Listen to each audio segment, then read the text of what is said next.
Bab 2. Watak manusia yang berhubungan dengan 4 tahapan usia.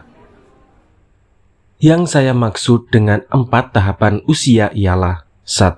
Usia pertumbuhan, 2. Usia remaja, 3. Usia paruh-baya, dan 4. Usia tua. 1. Usia pertumbuhan.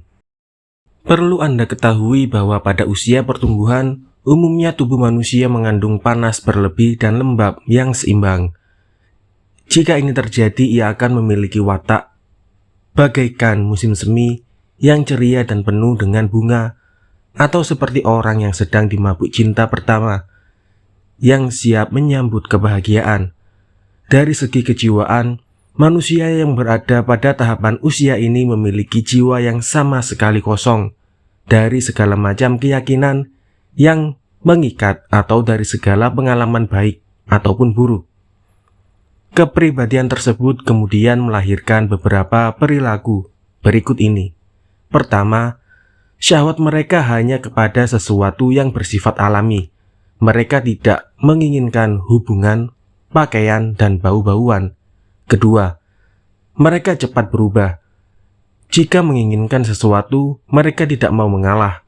Jika sudah mendapatkannya, mereka cepat merasa bosan. Hal itu terjadi karena kepribadian sanguins, melankolis memang cepat menerima imajinasi, tetapi juga cepat meninggalkan imajinasi itu. Hal tersebut terjadi karena jiwa yang kosong dari imajinasi cenderung haus imajinasi. Ketika satu imajinasi berhasil dibuatnya, ia akan membuat imajinasi baru. Ketiga, mereka suka dimuliakan. Itulah sebabnya kecintaan mereka terhadap perhatian dan pujian jauh lebih besar daripada kecintaan mereka terhadap harta. Bahkan, dapat dikatakan bahwa pada usia ini kecintaan mereka terhadap harta amatlah sedikit. Mereka tidak merisaukan kebutuhan materi dan tidak pula merasakan terbebani oleh kemiskinan. Keempat, mereka cepat percaya pada semua yang disuguhkan di hadapan mereka. Hal itu terjadi karena mereka memiliki kepribadian melankol yang menghasilkan kegembiraan dan sedikitnya pengalaman yang mereka miliki. Itulah sebabnya mereka bisa hidup ala kadarnya, asal bahagia. Mereka lebih sering membayangkan hal-hal menyenangkan tanpa mempedulikan bahaya yang mengancam keselamatan mereka. Kelima, mereka cenderung pemalu. Itu terjadi karena mereka belum pernah melakukan perbuatan jahat yang memalukan sehingga mereka tetap berada di atas fitrah. Di samping itu, karena mereka masih memiliki sedikit ilmu dan pengalaman, mereka merasa kekurangan dalam banyak hal. Keenam, mereka cenderung baik kepada orang lain serta jauh dari watak keras dan kasar. Penyebabnya adalah kepribadian melankol, lembab, yang mendatangkan kegembiraan pada diri mereka, seperti yang sudah kami sebutkan di atas. 2. Usia remaja. Tidak diragukan lagi bahwa usia remaja adalah usia tercapainya kesempurnaan. Sifat panas dan kering menjadi berlebihan yang akhirnya akan menyebabkan munculnya beberapa perilaku tertentu. Pertama, orang yang memasuki tahapan usia ini sangat menyukai kesenangan, karena kesenangan tidak dapat dicapai kecuali hanya dengan menjalin pertemanan dan pergaulan. Mereka pun sangat menyukai teman-teman mereka. Akan tetapi hal itu mereka lakukan bukan untuk mendapatkan berbagai manfaat intelektual, melainkan untuk meraih kenikmatan. Itulah sebabnya mereka suka bersenda gurau dan melakukan berbagai perbuatan sia-sia. Kedua, orang-orang yang memasuki tahapan usia ini sering berlebihan dalam berprasangka baik terhadap diri mereka dan meyakini bahwa diri mereka sudah sempurna dalam segala hal.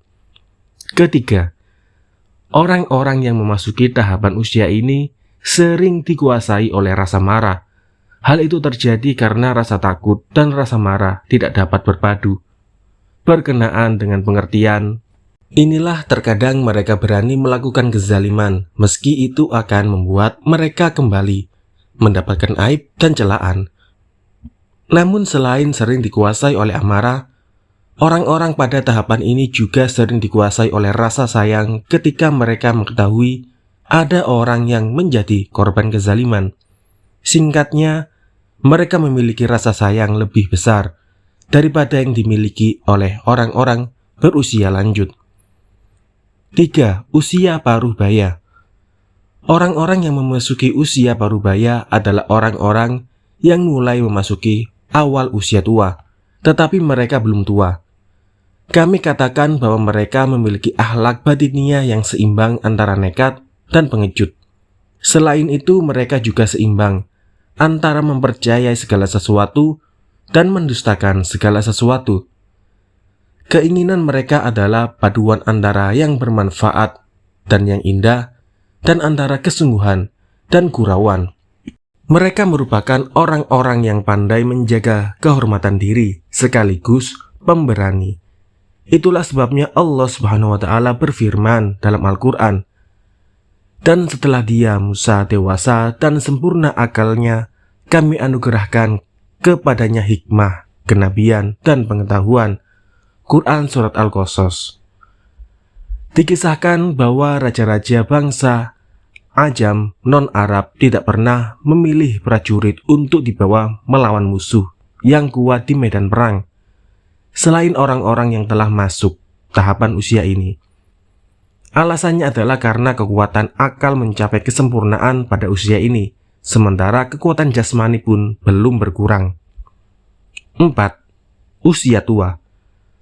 Perlu Anda ketahui bahwa usia tua adalah usia ketika kepribadian manusia dikuasai oleh sifat dingin dan kering. Inilah usia ketika manusia telah memiliki banyak pandangan dan pengalaman.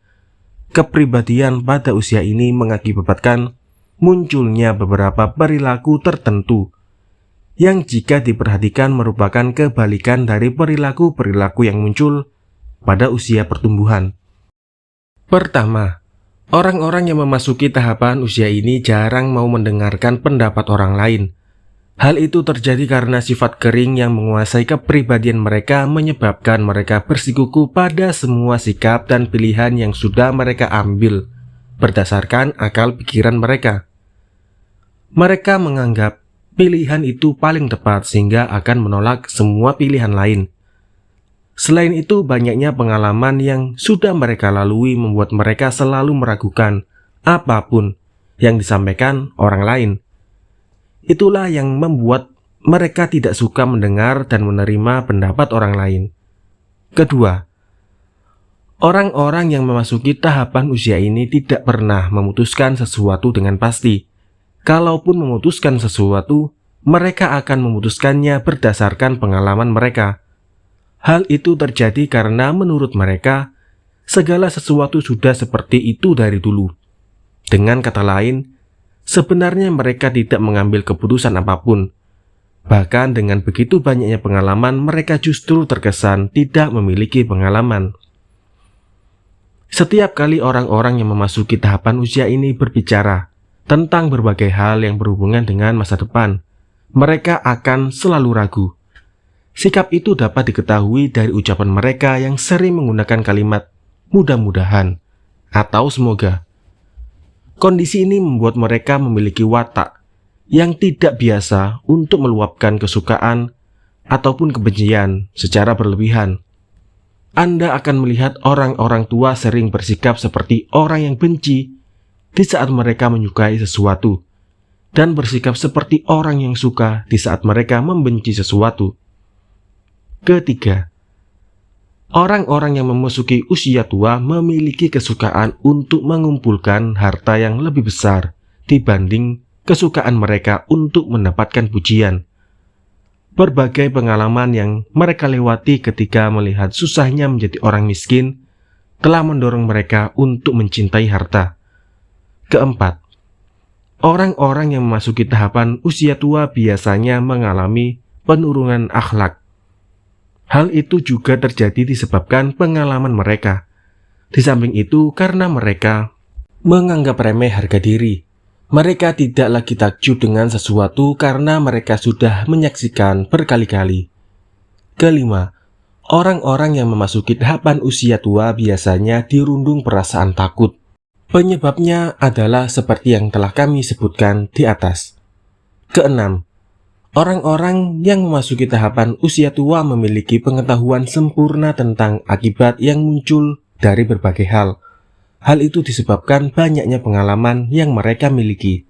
Ketujuh, orang-orang yang memasuki tahapan usia tua cenderung banyak diam, disebabkan kepribadian mereka cenderung didominasi unsur dingin. Kepribadian yang bertipe dingin ini juga menyebabkan mereka banyak merasa takut. Rasa takut itulah yang membuat mereka menjadi pribadi yang sangat menyukai harta. Sementara itu hasrat mereka untuk urusan seksual berkurang. Nafsu yang paling besar pada orang-orang yang memasuki tahapan usia tua adalah nafsu makan. Kondisi tersebut terjadi karena mizaj mereka yang bersifat dingin dan kering membutuhkan zat-zat yang dapat menyeimbangkan. Mizaj dingin dan kering tersebut juga mendorong orang berusia tua untuk selalu mengambil sikap wajar atau berimbang dalam segala hal. Pilihan untuk bersikap wajar sebenarnya lebih disebabkan oleh perasaan takut dan lemah yang mereka miliki. Mereka memilih bersikap wajar karena menghendaki keselamatan. Inilah yang membedakan mereka dengan orang-orang yang berada di tahapan usia lain. Orang-orang yang berada di tahapan usia lain menyukai keselamatan dan kedamaian karena itu memang dorongan jiwa mereka. Sementara orang yang berada di usia tua, hal itu muncul karena didorong oleh rasa takut yang ada pada diri mereka.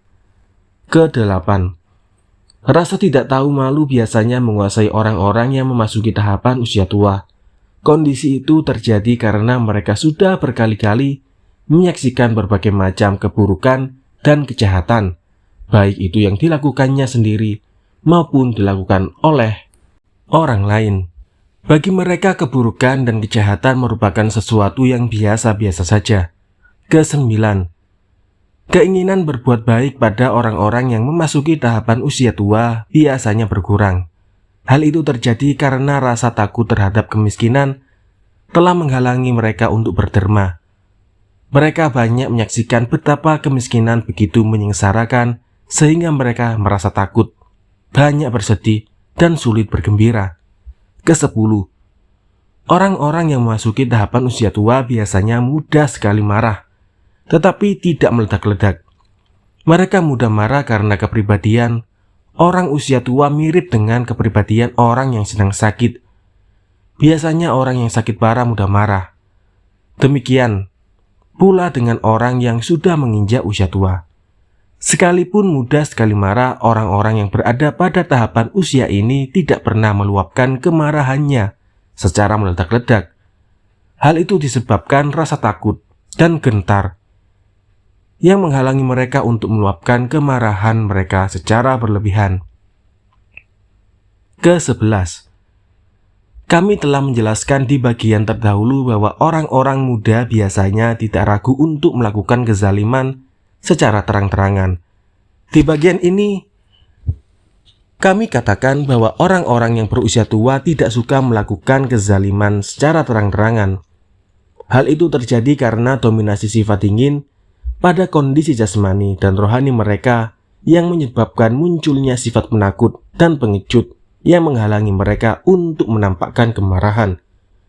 Meski demikian, kezaliman yang dilakukan secara diam-diam, makar, dan tipu daya biasanya lebih banyak dilakukan oleh orang usia tua daripada orang berusia muda.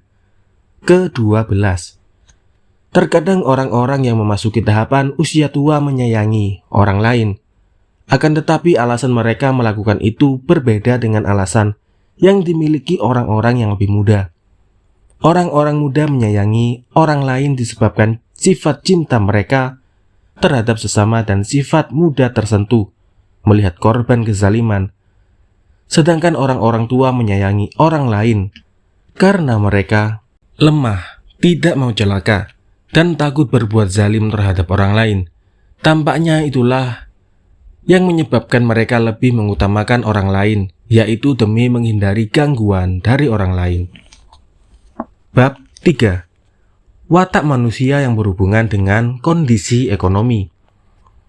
Orang-orang yang memiliki nasab mulia biasanya sangat mengagungkan kehormatan. Dalam berbagai hal mereka banyak mengikuti tradisi para pendahulu mereka. Dalam anggapan mereka, sebuah anggapan yang salah kaprah, semakin lama usia sebuah tradisi semakin baik dan sempurnalah tradisi itu. Itulah sebabnya mereka suka mengagungkan diri di depan orang banyak dan bersikap jemawa. Kebiasaan mereka mengagungkan diri di hadapan orang dan kebiasaan mengikuti akhlak mulia para leluhur terkadang mendorong mereka memiliki sikap bijaksana. Namun banyak di antara mereka yang kemudian mengabaikan semua warisan mulia itu. Kondisi itu terjadi karena kesombongan dan sikap gemar mengagungkan diri di hadapan orang kebanyakan. Mereka pun menjadi pribadi yang tidak suka bersusah payah belajar, mempelajari adab, dan juga tidak suka mempelajari berbagai hal bermanfaat yang dapat memperbaiki beragam hal penting dalam kehidupan. Itulah sebabnya pada akhirnya mereka menjadi orang-orang yang lemah dan melarat. Akhlak dan perilaku orang-orang kaya ialah sebagai berikut. Pertama, orang-orang kaya memiliki kebiasaan ingin menguasai orang banyak, menganggap remeh kaum jelata, dan meyakini bahwa merekalah orang-orang terbaik, karena mereka mampu meraih segala bentuk kebaikan.